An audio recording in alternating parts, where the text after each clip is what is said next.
রাজনৈতিক অঙ্গনে এখন সবচেয়ে বড় আলোচনা নির্বাচন পদ্ধতি। সুষ্ঠু নির্বাচন বা সুষ্ঠু ভোট এগুলো নিয়ে খুব বেশি আলোচনা নেই।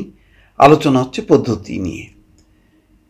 তো অধ্যাপক আলী রিয়াজ ঐকমত্য কমিশনের সহসভাপতি, তিনি বলছেন যে আগামী 3 দিনের মধ্যে উচ্চকক্ষ নিয়ে সিদ্ধান্ত হবে। উচ্চকক্ষের নির্বাচন পদ্ধতিটা নিয়ে বিতর্ক আছে।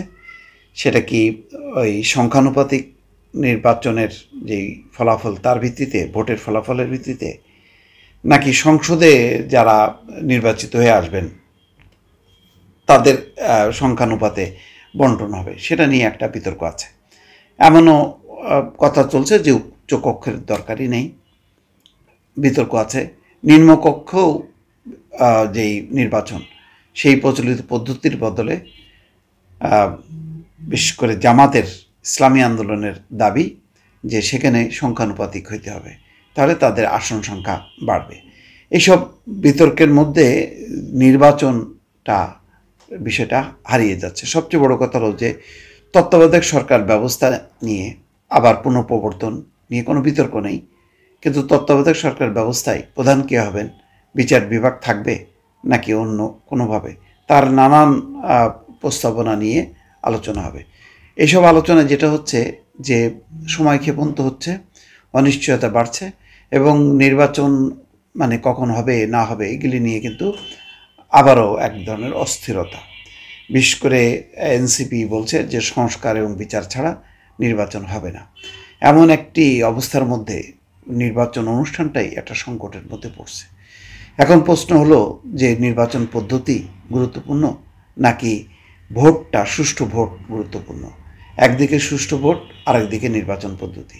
সুষ্ঠু ভোটের বেলায় মানে গুরুত্ব আরোপ করা হচ্ছে না, যে ভোট কেনাবেচা হবে না, ভোটাররা যে ভোট দেবে সেই ভোটটা কাউন্ট হবে, সেটা গণনা হবে।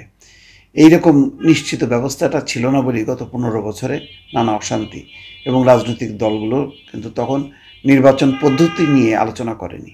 তাদের আলোচনা ছিল হচ্ছে সুষ্ঠু ভোট নিয়ে, যাতে ভোট ঠিক মতন কাউন্ট হয়, কিন্তু সেটাই হচ্ছিল না। এখন সেই জায়গা থেকে সরে গেছে রাজনৈতিক দলগুলো। এখন শুধুমাত্র সুষ্ঠু ভোট, নিরপেক্ষ ভোট, এটা নিয়ে বিএনপি পড়ে আছে। এই যে মতদ্বৈততা, এর প্রেক্ষিতে ঐকমত্য কমিশন আমার ধারণা যে হিমশিম খাচ্ছে। ঐকমত্য কমিশনের অধ্যাপক আলী রিয়াজ, তিনি প্রধান উপদেষ্টার সঙ্গে গতকালকেও কথা বলেছেন, কিন্তু কি আলোচনা হয়েছে, কি সিদ্ধান্ত, সেটা কিন্তু তিনি বলেননি। আবার জুলাই মাসের মধ্যেই সনদ তৈরি করার ব্যাপারে বিএনপি চাপ দিচ্ছে।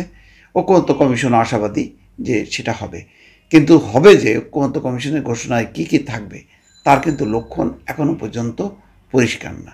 সব মিলিয়ে একটা গোলমেলে অবস্থার মধ্যে দিয়ে কিন্তু চলছে আমাদের এই রাজনীতি। ভালো থাকবেন। আল্লাহ হাফেজ।